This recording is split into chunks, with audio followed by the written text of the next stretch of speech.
اچھا شامی صاحب، سر یہ بتائیں کہ پاکستان کی سیاست میں اس وقت ایک خوف برپا ہے، لوگ بات کرنے سے سر گھبرا رہے ہیں، یہ کیا میڈنس ہے سر؟ اس میڈنس کا تو میتھڈ بھی نہیں پتا چل رہا، وہ انگریزی میں کہتے ہیں there is a method to madness, اس میڈنس میں میتھڈ کیوں نہیں ہے؟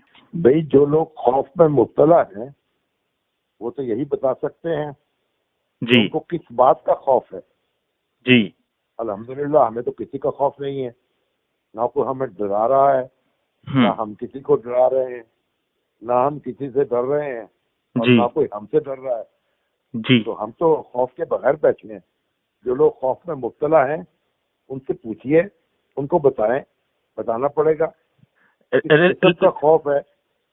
سر خوف اگر آپ دیکھیں تو جس طرح سے گل صاحب کہہ رہے ہیں انہیں ننگا کیا گیا، جمیل فاروقی صاحب کی مثال لے لیں، پاکستان کے پرومیننٹ اینکر جب عارف امیر بھٹی صاحب کو بھی آف ایئر کر دیا گیا ہے، تو ایک خوف تو ہے کہ آپ بات کریں گے تو اس کے بعد یا تو آف ایئر کر دیا جائے گا یا آپ کے اوپر مقدمات کروا دیے جائیں گے۔ دیکھیے مقدمات بھی ہوتے رہتے ہیں، لوگ آف ایئر بھی ہوتے رہتے ہیں، یہ پاکستانی سیاست کا حصہ ہے جی، اور اس پر احتجاج بھی کرتے رہتے ہیں۔ اب جو لوگ آف ایئر ہو رہے ہیں ہم ان پر احتجاج کر رہے ہیں، جی جو تشدد ہو رہا ہے اس کی مذمت کر رہے ہیں، جی جو شہباز گل کے ساتھ ہوا یا جو جمیل فاروقی کے ساتھ ہوا اس کی کوئی تعریف تو نہیں کر سکتا، نہ اس کی تائید کر سکتا۔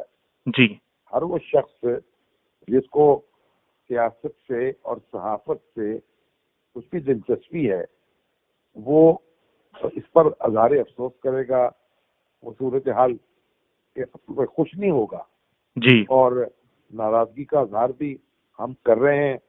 اس لیے یہ تو ایک پروسیس ہے جس سے ہم گزر رہے ہیں۔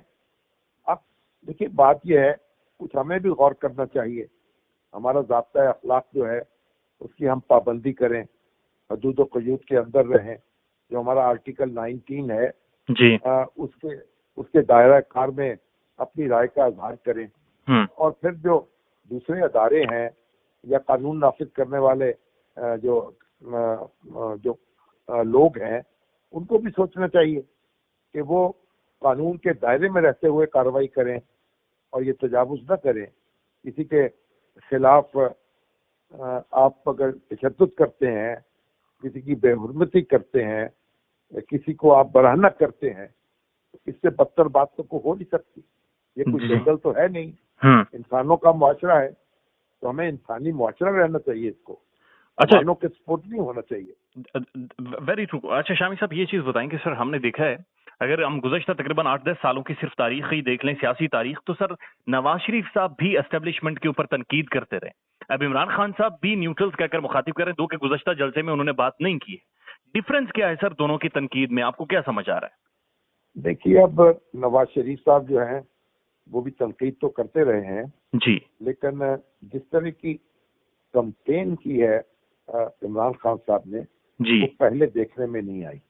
انہوں نے مسلسل ٹارگٹ کیا ہے اور سخت الفاظ بھی استعمال کیے ہیں، وہ کہیں رکے نہیں ہیں، اور یہ بات ان کے ایڈوانٹیج میں بھی ہے اور ڈس ایڈوانٹیج میں بھی ہے، اور یہ بات بھی ہے کہ انہوں نے جو ایک موقف اختیار کیا ہے اس میں جو رد عمل پیدا کیا ہے وہ بھی پاکستان کی تاریخ میں کبھی دیکھنے میں نہیں آیا۔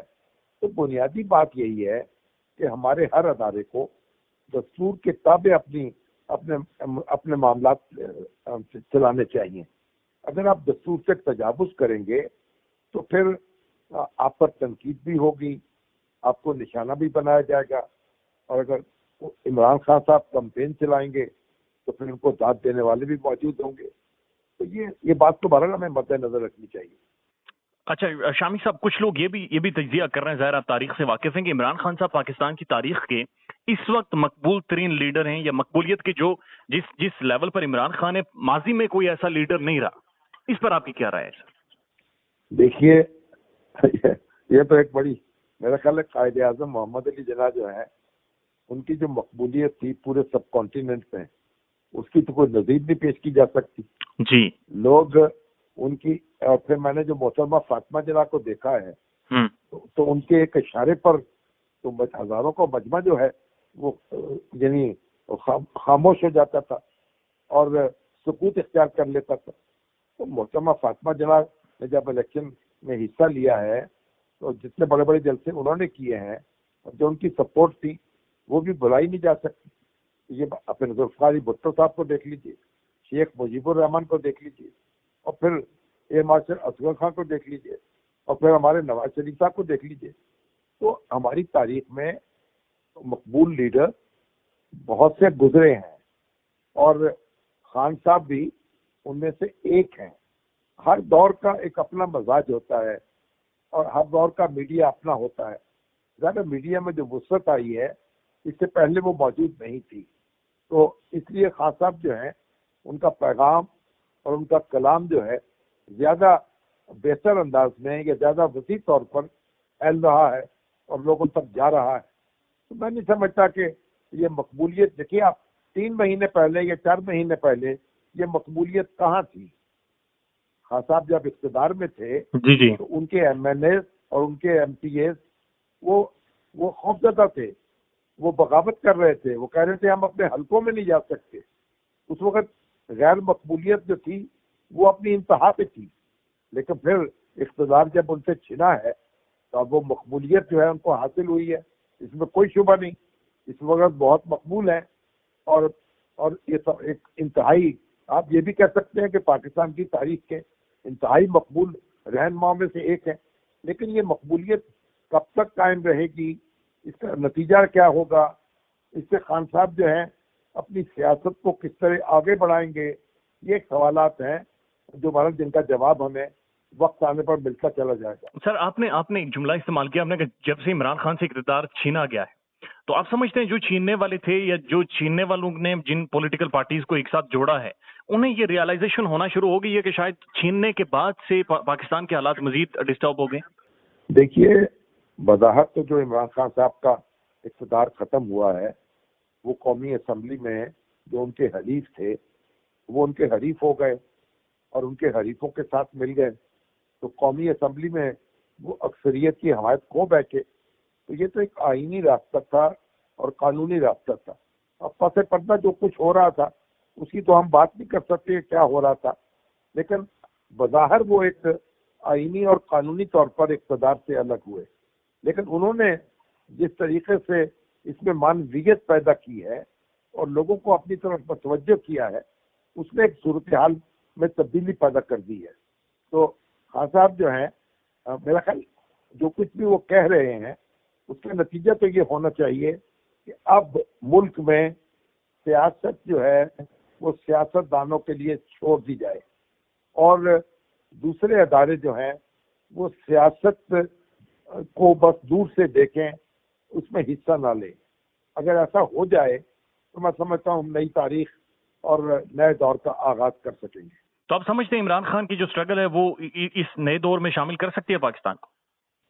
عمران خان اگر اس کو نتیجہ خیز بنائیں گے, اپنے آپ کو قابو میں رکھیں گے اور اگر قانون کے دائرے میں رہتے ہوئے اپنی سٹرگل کریں گے اور انتخاب تک قوم کو لے کے جائیں گے اور اس میں جو نتیجہ ہے ان کے ہاتھ میں آئے گا تو یقیناً اس کے اثرات پاکستانی سیاست پر بہت مثبت ہوں گے.